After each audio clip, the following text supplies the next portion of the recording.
لیکن ایک بات میں بتاؤں کہ وہ نسخے بھی بعض دفعہ بدلنے پڑتے ہیں.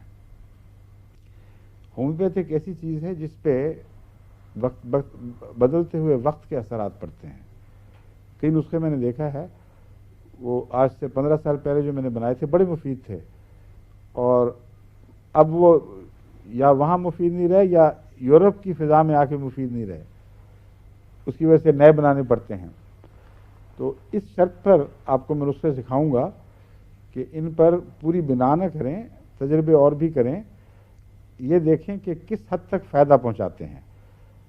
میرے علم میں تو یہی ہے کہ عام طور پر 70% یا اس سے زائد یہ نسخے مفید نکلتے ہیں، اور یہ بہت بڑی ایک شفا کی پروپورشن ہے.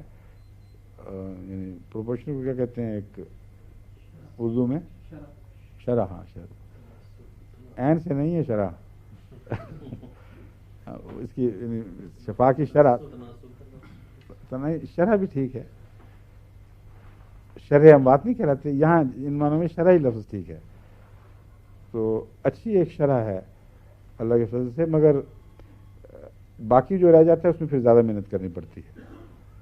اور کئی ایسے بھی پھر مریض آتے ہیں جن کو میں کہتا ہوں کہ ہومیوپیتھک میں ہوگی دوا، میرے علم میں نہیں ہے اور وقت بھی زیادہ نہیں، اس لیے تم دوسرا علاج شروع کرا لو.